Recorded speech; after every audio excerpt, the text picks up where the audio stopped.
महानगरपालिकेच्या आमसभेत विरोधकांचा गोंधळ, 16 सदस्य निलंबित. महानगरपालिकेच्या आमसभेत आज मोठा गोंधळ उडाल्याचे चित्र पाहायला मिळाले.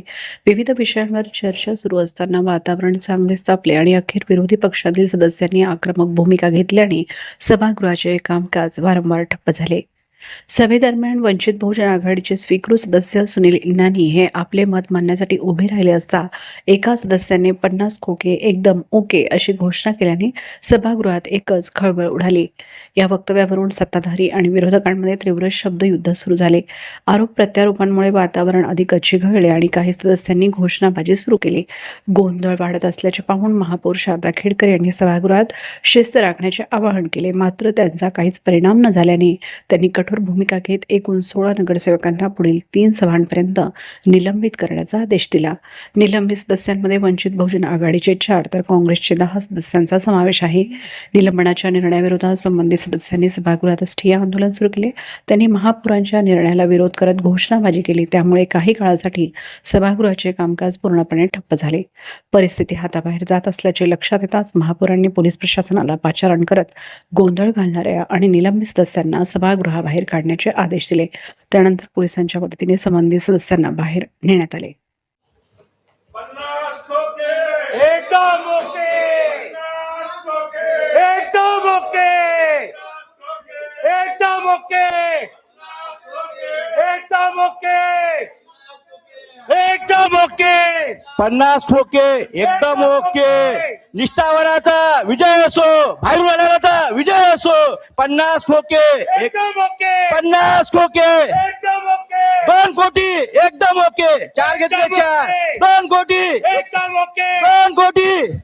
भाऊ कसा आहे, माननीय सभागृहांना विनंती करतो की असा चिल्लरपणा करून आपलं महत्व कमी करू नका.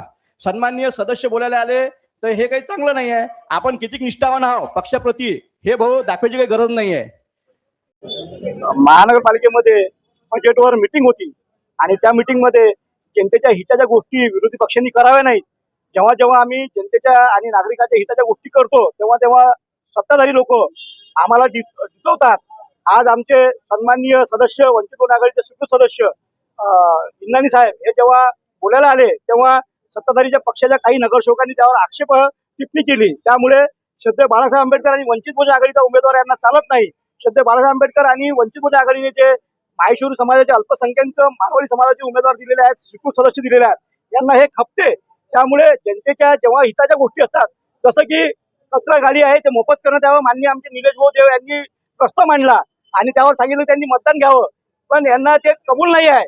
आणि सत्ताधारी लोक नेहमी दादागिरीच्या भरोश्यावर हे आपला ठराव पास करतात. आमची एवढीच हे मान्य आहे की पत्रकारांना सुद्धा हे वर येऊ देत नाहीत. म्हणजे जर हे चांगल्या गोष्टी जर नागरिकांच्या हिताच्या गोष्टीवर असतील तर पत्रकारांना वर येऊ द्यावं आणि पत्रकार जनतेला दिसू द्यावं की काय हे काय करतात काय नाही म्हणून. आणि जेव्हा जेव्हा नागरिकांच्या हिताच्या गोष्टी येतात तेव्हा तेव्हा हे असं काहीतरी डिचून सभागृह डिस्टर्ब करतात. आज आम्हाला निलंबित केलं. त्यांनी सांगितलं की मी तीन सभा निलंबित आहे. आम्ही 3 सभा नाही 30 सभा निलंबित होऊ, कारण की आम्ही पाणी सुद्धा संघर्षाने पेलो. त्यामुळे आम्ही विरोधी पक्षात जरी असलो तरी आम्ही जनतेच्या हितासाठी संघर्ष करत राहू. 50 ठोके हा मुद्दाच नव्हता. मुळात यांना इनानी साहेब जे अभ्यास करून किंवा जे आपलं बजेट मांडणार होते आणि बजेटवर तरतुदी मांडणार होते ते यांना मुळात चालत नाही. आणि हे नेहमी नेहमी वंचित बहुजन आघाडी आणि श्रद्धेय बाळासाहेब आंबेडकर यांना डिचवण्याचं काम करतात. त्यामुळे यांच्या दादागिऱ्या आम्ही वंचित बहुजन आघाडीचे कार्यकर्ते आणि आम्ही हे खपून घेणार नाही.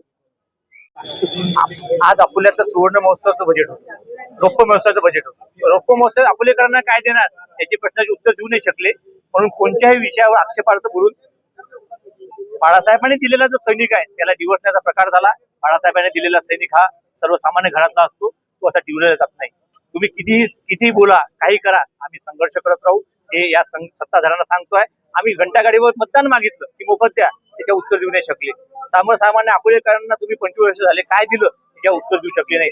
या उत्तरावर न उत्तर देण्यासाठी त्यांनी आक्षेपार्ह टिप्पण्या केल्या व आक्षेपार्ह टिप्पण्यामुळे हे वाद झाले. यापुढेही आम्ही सभागृहात संघर्ष करत राहू, आम्ही थकणार नाही आहे. असे आक्षेपार्ह असंविधानिक शब्द बोलाल त्याच्यापेक्षा जास्त संघर्ष आम्ही करू हे निश्चित सांगतोय.